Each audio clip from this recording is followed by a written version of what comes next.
Peace never lasts for men who've ruled in shadows. 3 years after Jinwoo Park disappeared into a quiet life, a single photograph changes everything. His daughter's face, posted innocently online by her school, reaches the wrong eyes.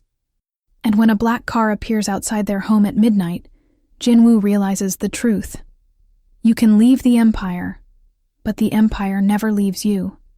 Now, with his family's safety hanging by a thread and old enemies closing in, the man who traded power for love must decide. Can a reformed crime lord protect his children without becoming the monster he left behind? This is episode 2. When the past refuses to stay buried, and a father's love becomes the most dangerous weapon of all. 3 years of peace ended with a school picture. James Park, the name still felt foreign on his tongue, stood in his classroom after hours, grading papers under fluorescent lights. His phone buzzed. A text from Amara. "Did you see Arya's class photo online? She looks so beautiful." He smiled, opening the school's website. There she was, his daughter, front row, grinning with missing teeth and wild confidence. The photo was public, tagged with the school name and location. His blood went cold. Years of survival instincts screamed warnings his peaceful life had dulled. He immediately called Marcus, the only person from his old world he still contacted, using encrypted channels and careful protocols. "Tell me you're being paranoid," Marcus answered. The school posted photos online, full names, location tags. Silence. Then, "I'll scrub what I can, but boss, James, if it's already out there, check the networks. See if anyone's watching." On it. Jinwoo drove home faster than he should have, his hands tight on the wheel. 3 years. 3 beautiful, ordinary years of teaching history and coaching Little League and being nobody special. 3 years of tucking his children into bed without checking windows for snipers. He'd been a fool to think it could last forever. Amara was making dinner when he arrived, humming softly while Arya set the table. David and Michael were doing homework at the kitchen counter. Normal. Perfect. Fragile. "You're home early," Amara said, then saw his face. "What's wrong?" "Nothing. Maybe nothing." He forced a smile for the children. "Just missed you guys." But that night, after the children slept, he told her everything. "The photo's been shared 40 times, he said quietly. "Most are harmless, parents, relatives, but I can't shake this feeling. Jinwoo, we've been safe for 3 years. Maybe it's really over. Or maybe we've just been lucky." She touched his face, trying to soothe the fear she saw there. "We can't live in terror forever. That's not a life. Neither is being dead." At midnight, his phone buzzed. "Marcus, you need to see this." The attached image showed a screenshot from a dark web forum. Arya's school photo. And beneath it, a single line in Korean. "Found him." Jinwoo's hands shook. "How long do we have?" "Unknown. Could be days, could be hours, could be nothing. Just talk." "We both know it's not nothing." He looked at Amara sleeping peacefully beside him and felt the weight of every choice he'd ever made. He'd thought love could save him from his past. But the past wasn't interested in salvation. Only in collection. The black car appeared 3 days later. Jinwoo was walking the children home from school when he spotted it. Expensive, tinted windows, idling 2 blocks away. His old instincts roared to life. He kept his pace casual, but his mind raced through scenarios, exits, defensive positions. "Dad, why are you squeezing my hand so hard?"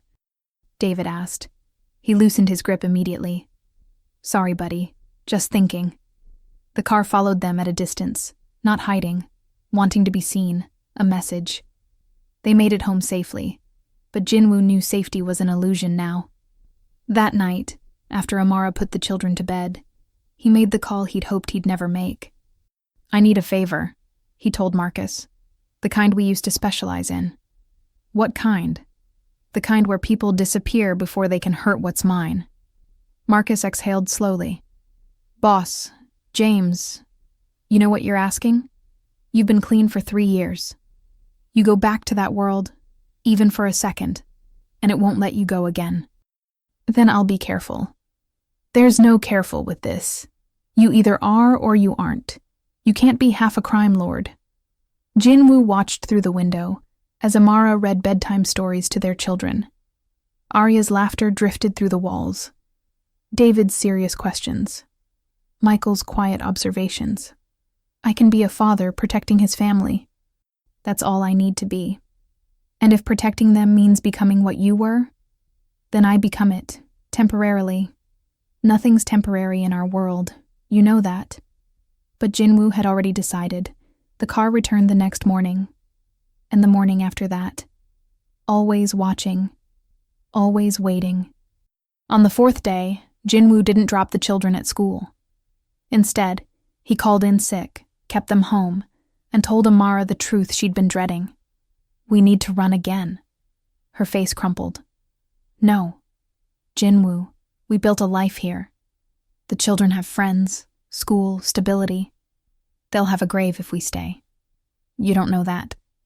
I know enough. He showed her the photos Marcus had sent, surveillance shots of their house, the children's school, even Amara's hospital where she worked as a nurse. They're not just watching, they're studying, planning. Who? Chen's still in prison. Chen has sons, and they have long memories. He pulled her close. I'm sorry. I thought we'd escaped. I thought, don't apologize for trying to give us normal. She pulled back, steel in her eyes. But if we run smart. No half measures. No looking back. That night, they packed in silence. 3 suitcases. Essential documents. Cash Jin-woo had kept hidden for emergencies. The children sensed something wrong but didn't ask questions. They'd learned early that sometimes parents had worried faces, and you just had to trust them. At 2 a.m., Jin-woo loaded the car. Marcus had arranged a safe house 6 states away. New identities were already waiting. They could disappear again, start over, keep running forever. But as Jin-woo carried sleeping Arya to the car, he realized something. He was tired of running. Tired of looking over his shoulder. Tired of teaching his children to be afraid. Tired of letting his past dictate his future. He settled Arya in her car seat and made a decision that would change everything. Change of plans, he told Amara. What? We're not running. Not anymore. Amara stared at him like he'd lost his mind. What do you mean we're not running? I mean, I'm ending this. Tonight. Jin-woo, you can't just... These are dangerous people. You left that world. You're a teacher now, not a... I'm a father. And fathers protect their children. He cupped her face gently. Take the kids to Marcus's safe house. I'll handle this and meet you there. Handle this how? He didn't answer. Didn't need to. She saw it in his eyes. The crime lord she'd fallen in love with. The dangerous man he'd buried beneath 3 years of normal life. No. Her voice shook. You promised me you were done with that life. I am done. This is just cleanup. Cleanup that might get you killed. Or cleanup that keeps you alive. He kissed her forehead. I won't become what I was, but I'll use what I know. There's a difference. She wanted to argue. He saw it in her face. But she also knew him well enough to know when his mind was made. Promise me you'll come back. I promise. Promise me you won't lose yourself doing whatever you're about to do. That promise was harder. I'll try. By 3 a.m., Amara and the children were on the road to safety. Jin-woo stood in their empty house, phone in hand, and made a call to a number he'd memorized but never dialed. This is Chen's son, a voice answered in Korean. I was wondering when you'd call. You've been following my family. We've been reminding you that debts don't expire. Your testimony put my father away. Now you pay the price. Name it. Laughter, cold, cruel. Your empire. We want what you built. The contacts, the roots, the connections, everything you handed to the FBI, we want it back. And you're going to help us rebuild. And if I refuse? Your daughter has a beautiful smile. Would be a shame if she lost it. Jin-woo's hand tightened on the phone. This was the moment. The choice between who he'd been and who he'd become, between violence and surrender, between protecting his family and protecting his soul. "Where do we meet?" he asked quietly. "The old warehouse, Pier 17. You remember it?" He did. He'd killed 3 men there once, another lifetime ago. 1 hour. Come alone. Jinwoo hung up and stared at his reflection in the darkened window. The teacher was gone. The husband, the father, the man who'd chosen peace. All gone. In their place stood someone older, colder, infinitely more dangerous. He opened a hidden panel in the basement and retrieved things he'd hoped never to touch again. A gun, clean and loaded. A knife, perfectly balanced. And a phone with one contact. Marcus. "I need you at Pier 17, full team. Non-lethal if possible. And if not possible, then we do what we have to do." The warehouse at Pier 17 stood like a monument to Jinwoo's past. Rusted metal, broken windows, the smell of salt and decay. He'd owned this place once, used it for meetings that ended in blood more often than handshakes. Now it was abandoned, forgotten, the perfect place for ghosts to meet. Jinwoo arrived at 4 a.m., the city still sleeping, unaware of the violence brewing in its shadows. He parked 2 blocks away and approached on foot, every sense heightened, every instinct screaming. This was the world he knew, the dance of predator and prey, the careful calculation of threat and response. Marcus and his team were already in position.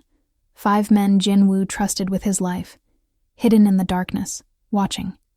They communicated through earpieces, voices crackling softly. 3 vehicles, Marcus reported. 12 hostiles, maybe more inside.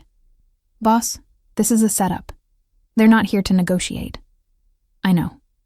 Then why are we here?" "Because they threatened my daughter, and I need them to understand what that means." Jinwoo walked through the warehouse's main entrance, hands visible, weapon concealed. The space opened into a vast emptiness. Concrete floors stained with history, metal beams casting shadows in the dim light filtering through broken skylights. Chen's son waited in the center, surrounded by armed men.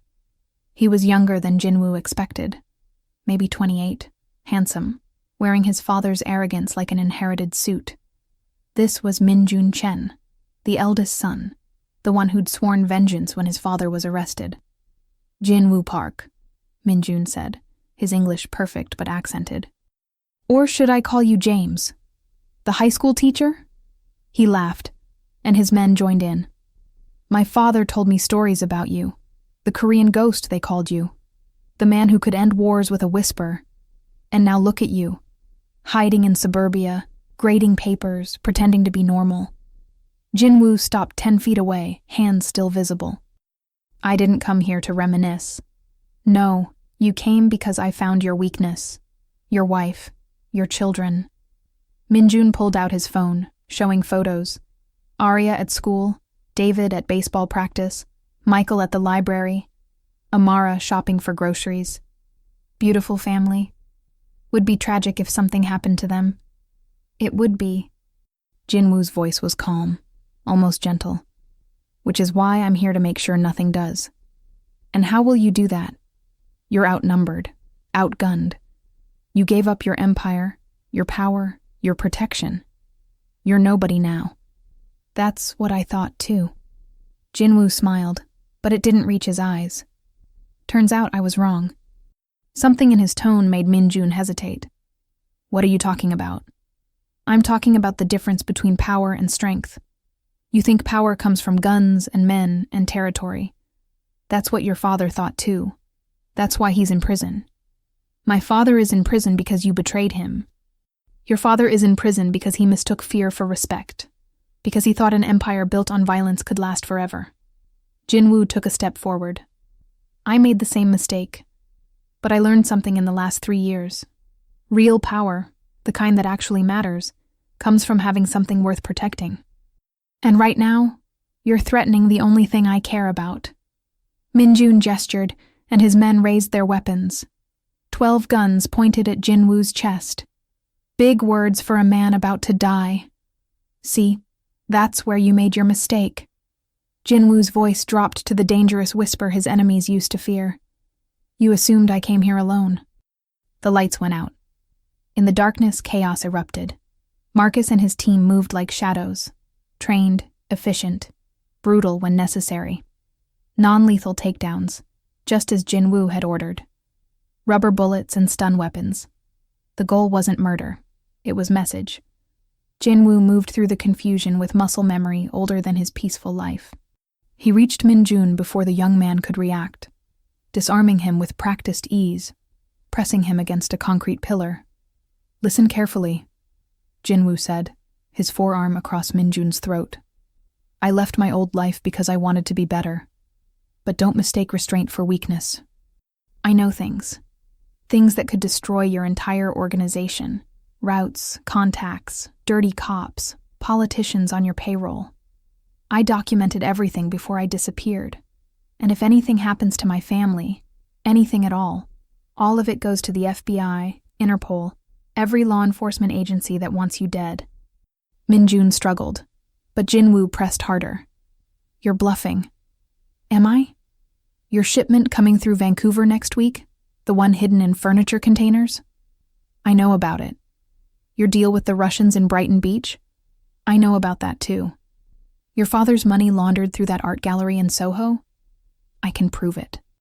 Fear flickered in Minjun's eyes. How? Because I built half those systems. I know every weakness, every vulnerability, every secret your organization tried to hide. Jinwoo leaned closer. So here's what's going to happen. You're going to leave my family alone. You're going to forget I exist. And in exchange, I'll forget what I know. We walk away. Both of us. Clean. And if I refuse, then I don't just destroy your organization. I destroy your father's legacy.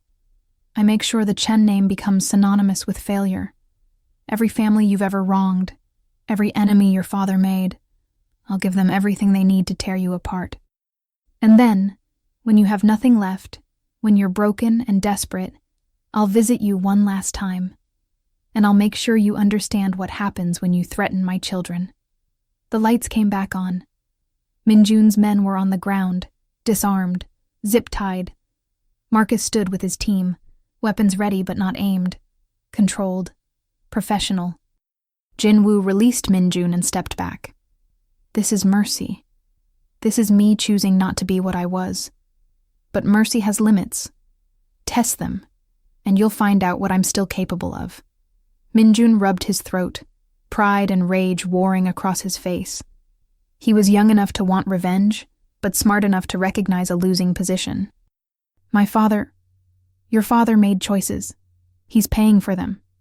You can make different choices. Better ones. Jinwoo's voice softened slightly.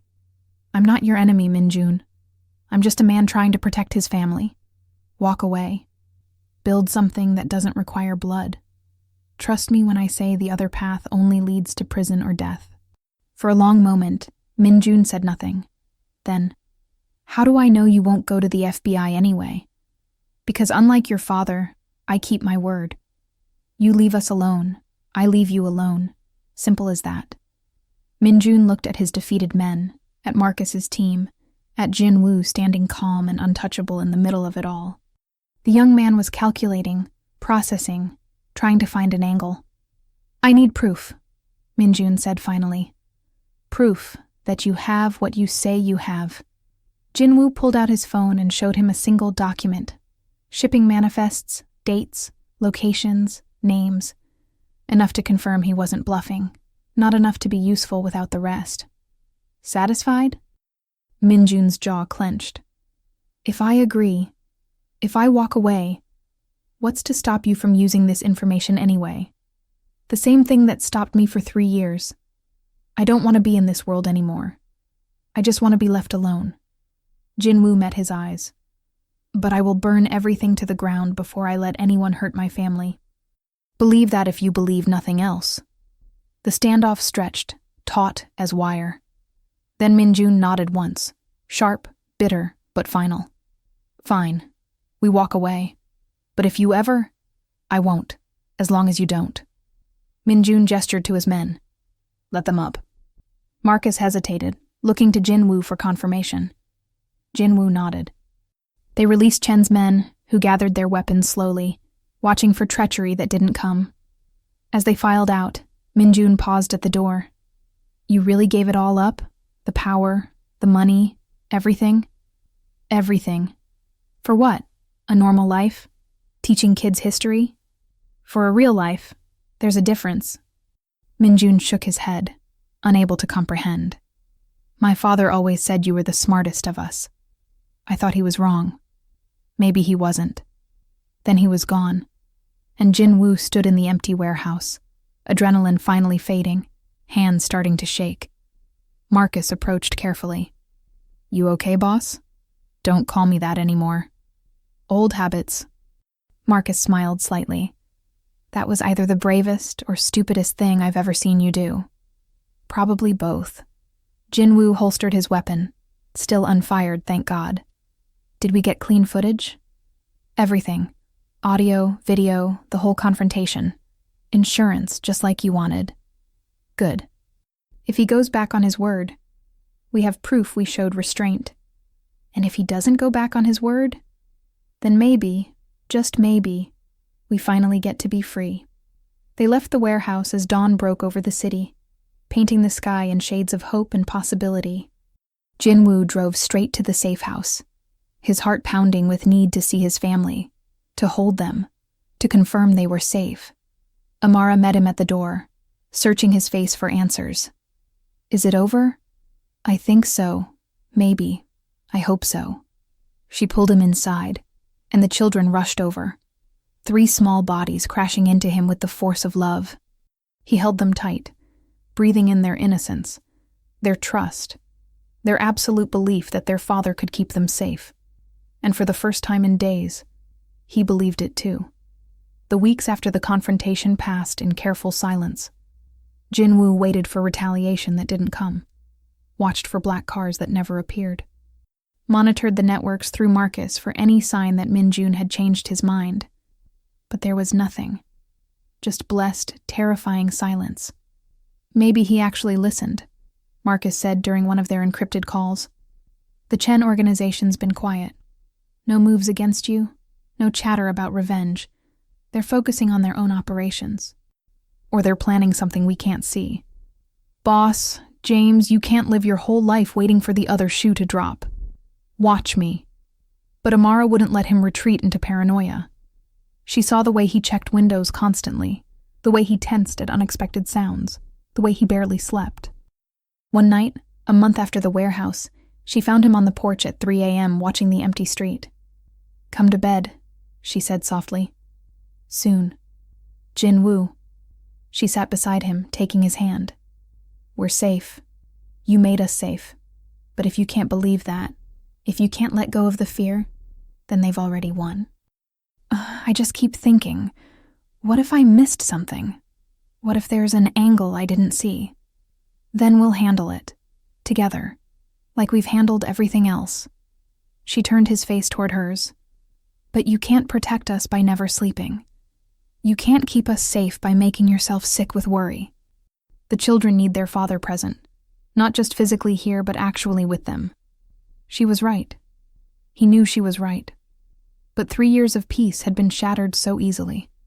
How could he trust that it wouldn't happen again? I don't know how to stop being afraid for you, he admitted. You don't stop. You just learn to live alongside it. You feel the fear and choose joy anyway.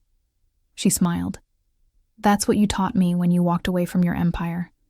Now, I'm teaching it back to you. Slowly, carefully, Jinwoo began to rebuild his life. He returned to teaching, though he varied his routes and remained vigilant. Amara went back to nursing, though Jinwoo had Marcus run background checks on every new colleague she mentioned. The children returned to school, and Jinwoo volunteered for every field trip, every school event, every opportunity to be present. David noticed the change. Dad, you're always here now. Is that okay? Yeah, it's good. You seem less sad. I was sad? David shrugged with that too old wisdom. You looked at us like you were trying to memorize us, like you thought we might disappear. You don't do that as much anymore. Jinwoo pulled his son close, marveling at his perception. I'm working on it, buddy. 3 months after the confrontation, something unexpected happened. Jinwoo received a letter, handwritten, no return address, postmarked from Korea. His first instinct was to destroy it, to call Marcus, to prepare for new threats. But curiosity won. He opened it carefully, scanning for danger. It was written in Korean, the calligraphy beautiful and precise. Jinwoo Park, I am writing from prison, where I have had much time to think. My son tells me of your meeting. He tells me you could have killed him but chose mercy instead. He tells me you spoke of better choices. I have made many mistakes in my life. I built an empire on fear, just as you said. I hurt many people. I justified it all as necessary, as business, as the only way to survive in our world. But now, sitting in this cell, I see the truth. I was afraid. Afraid of weakness, afraid of vulnerability, afraid that without power, I was nothing. You walked away from what I could never leave. You chose family over empire. For years I told myself this made you weak. But my son's words haunt me. He had me at his mercy and let me live. What kind of man does that? A strong one. A truly strong one. I write this to say, I will ensure my organization leaves you and your family in peace.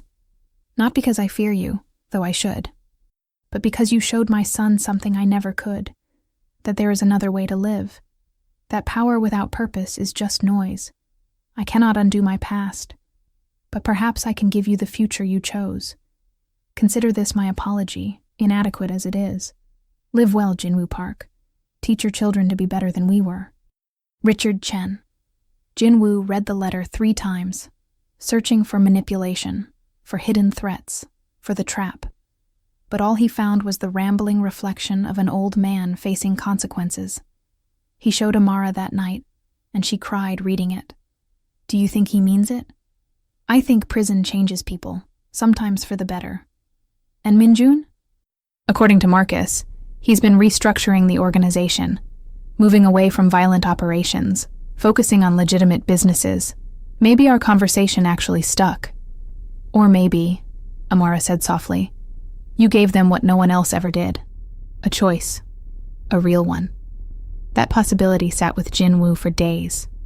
He'd spent so long believing that people in his world couldn't change, that the darkness was permanent, that once you chose that life, you were trapped forever. But he'd changed. He'd walked away. He'd chosen love over power, family over empire, hope over certainty. Maybe others could too. 6 months after the warehouse confrontation, life had settled into a new rhythm.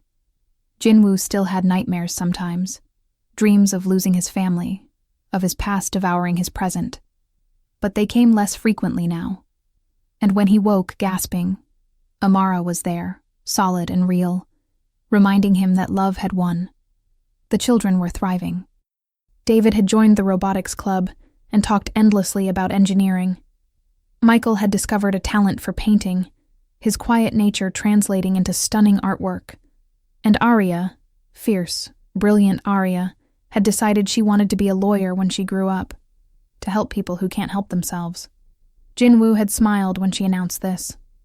That's a wonderful goal, sweetheart. Is it true you used to be important? Before you were a teacher? The question came out of nowhere, catching both him and Amara off guard. They'd been careful never to discuss his past in detail, offering only vague explanations about Daddy's old job when the children asked why they'd moved, why they'd changed their names. What makes you ask that? Jinwoo deflected gently. David found old photos in the basement. You looked different. Scary, kind of. And there were other men in suits, and everyone looked serious. Jinwoo exchanged glances with Amara. They'd known this conversation would come eventually. The children were getting older, more curious, more aware that their father's past held shadows. I did work a different job, Jinwoo said carefully. Before I was a teacher, I worked in business, international business. It was stressful and sometimes dangerous, and I wasn't happy doing it. So you quit? Yes, Because I realized that being successful doesn't matter if you're not with the people you love. Arya considered this seriously. Was it hard to quit? Very hard. Probably the hardest thing I've ever done. But you did it anyway. Because you wanted to be with us more than you wanted to be important. Exactly. She hugged him suddenly, fiercely. I'm glad you chose us. Me too, baby. Every single day. That conversation stayed with Jinwoo. His children would eventually learn the full truth. Maybe not all the details, but the shape of it. They'd have to decide for themselves what kind of man their father was, whether his past disqualified him from his present. He hoped they'd see what he was trying to see, that people could change, that choices mattered more than history, that love was stronger than legacy. On the 1-year anniversary of the warehouse confrontation, Jinwoo took his family camping. Something normal, something peaceful, something that would have been impossible in his old life. They set up tents in a state park, roasted marshmallows, told stories under the stars. As the children slept in their tent and he and Amara sat by the dying fire, he felt something he'd never quite managed before. Contentment. What are you thinking? Amara asked, her head on his shoulder. That I'm grateful. For all of it. The fear. The running. The hard choices. Because they led us here. No regrets? About my old life? 1,000 regrets. About leaving it? Not one. She kissed him softly. I'm proud of you. For everything you've done to keep us safe. For everything you've sacrificed to be the man they need. They made me that man. You made me that man. I was just smart enough to let you. That night, Jinwoo slept without nightmares for the first time in months. And when he woke to his children's laughter and the smell of campfire breakfast, he realized something profound. He'd spent 20 years building an empire that everyone feared. But in 3 years, he'd built a family that everyone loved. And there was no comparison which one mattered more. 2 years after the confrontation at Pier 17, Jinwoo stood in his classroom watching his students debate the ethics of revolution. They were passionate, idealistic, convinced they could change the world if given the chance. He used to think like that too. Used to believe that power was the answer to every problem. Now he knew better. Mr. Park, one student asked, do you think people can really change? Like, fundamentally change who they are? The class waited for his answer. Jinwoo thought about the crime lord he'd been, the teacher he'd become, the father he was still learning to be. I think people can choose to change, he said carefully. But it's not easy. It requires sacrifice, courage, and usually a reason bigger than yourself. Most people never find that reason. But when they do, they're capable of remarkable transformation. After class, he found a note on his desk. Faculty meeting, 3 p.m., principal's office. Jinwoo's old instincts flared. Unexpected summons, potential threats. But he pushed them down. Not everything was danger. Sometimes a meeting was just a meeting. Except this time it wasn't. Principal Morrison was waiting with someone Jinwoo didn't recognize. A woman in her 40s, professional, carrying a folder. FBI, his instincts whispered, though she hadn't identified herself. Mr. Park, this is Agent Sarah Chen, Morrison said nervously. She has some questions for you. Jinwoo's blood ran cold. Chen, same last name. Coincidence? Or... We're not related, Agent Chen said, reading his expression. Though Richard Chen is why I'm here. Jinwoo sat carefully, every muscle tense despite his outward calm. I'm listening. Richard Chen died in prison last week. Heart attack. But before he died, he made arrangements. Specifically, arrangements concerning you and your family. What kind of arrangements? Agent Chen opened her folder. He left a recorded testimony, hours of it. Names, dates, operations, everything the FBI needed to dismantle his organization completely. He also left a letter specifically stating that you and your family were to be left alone, that anyone who violated this would be betraying his final wishes. Jinwoo processed this information slowly. Chen had kept his word. Even in death, he'd tried to protect them. Why are you telling me this? because his testimony mentioned you, not in a way that implicates you. He was very careful about that. But he spoke about why he cooperated. He said, and I quote, "Jin-woo Park showed my son mercy when he could have shown violence. He chose a different path when we all thought there was only one way to live. Perhaps it's time I made a different choice too. I don't understand. What do you want from me?" Agent Chen leaned forward. "The FBI has been tracking you since you entered witness protection. We know you've stayed clean. We also know you could have returned to your old life a dozen times but chose not to. That kind of sustained change is rare, almost unheard of. I had good reasons to change. Your family, we know, and that's why I'm here." She pulled out another document. "Richard Chen's testimony has created a power vacuum. His organization is fragmenting. Some members want to go legitimate. Others want to return to traditional operations. It's chaos. And chaos in that world tends to spill into innocent lives." Jin-woo's jaw tightened. "If you're asking me to get involved, I'm not. I'm telling you that the FBI is using Chen's testimony to offer deals to other organizations. Get out of the life, cooperate with us, receive immunity and protection. It's a first-of-its-kind program. And this concerns me how? Because you're proof it works. You walked away and survived. You built a real life. We want to use your story, not your name, not identifying details, but your journey, to encourage others that there's a way out." Jin-woo sat back, stunned. "You want me to be some kind of example?" "Not publicly, just in conversations with people considering the program. Would you be willing to talk to them? Anonymously, safely, just to share your experience?" He thought about Min-jun Chen, young and arrogant, so convinced that power was the only way. He thought about all the others like him, trapped in a cycle of violence because they couldn't imagine anything different. "I need to discuss this with my wife." "Of course. Take your time." That night, Jin-woo told Amara everything. She listened quietly, her hand in his, processing the implications. "What do you want to do?" she asked finally. "Part of me wants to say no. To keep our heads down, stay invisible, never risk exposure. And the other part? The other part thinks about all the people trapped in that world, thinking they have no choice. Maybe I could help them see there's another way." Amara was quiet for a long time. Then, "Do you remember what you told Arya? About choosing us over being important?" "Yes. This isn't about being important. This is about helping people who are where you used to be. That's not ego, that's compassion." She squeezed his hand. "If it's safe, if the FBI can really protect our anonymity, I think you should do it. Even if it means talking about my past. Your past is part of who you are.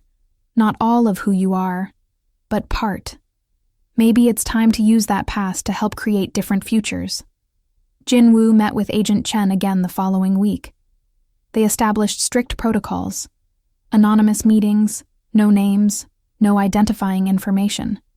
He would speak with people considering the FBI's exit program, sharing his experience, answering questions, offering hope.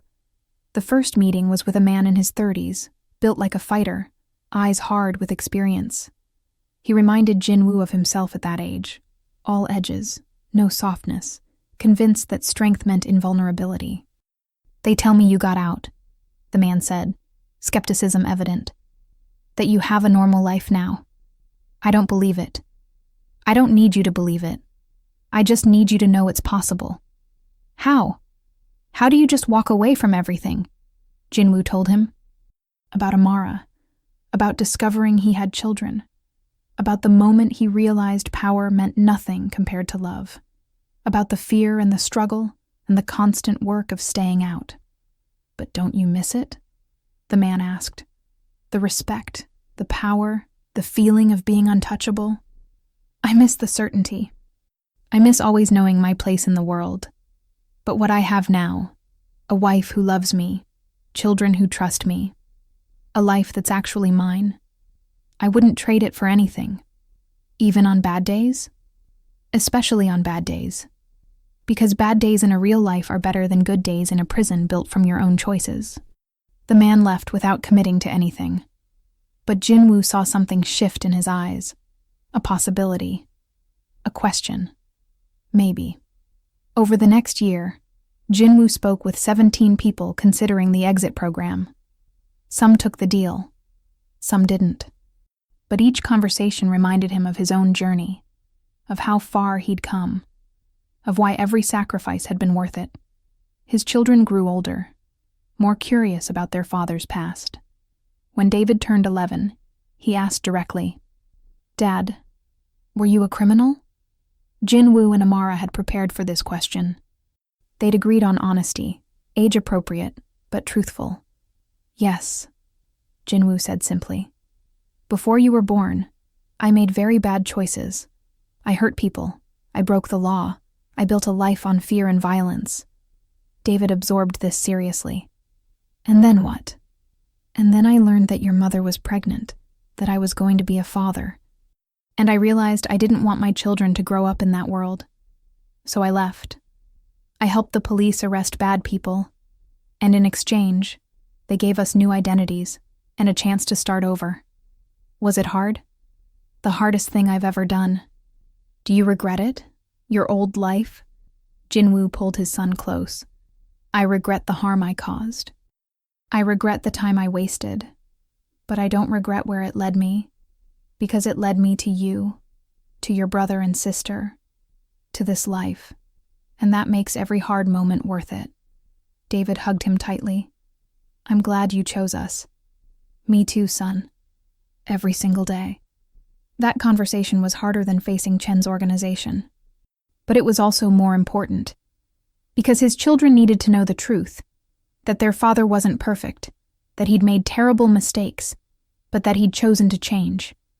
On the 5th anniversary of leaving his old life, Jinwoo took his family back to the park where he'd first spent time with them as their father. The children were older now, 10 years old, tall and confident, and so beautifully themselves. "This is where it really started," he told Amara, as they watched the triplets play. "Where I decided I wanted to be their father, more than I wanted to be powerful." "You are powerful," Amara said, "just differently now." "What do you mean?" "You changed yourself. You changed our lives. You're helping other people change theirs. That's real power, the kind that actually makes the world better." He kissed her softly, gratefully. "How did I ever get lucky enough to find you?" "You didn't find me. I found you. And I saw past the crime lord to the man underneath who wanted to be good." She smiled. "I just gave you permission to be that man." That night, after the children were asleep, Jinwoo stood in their backyard under the stars.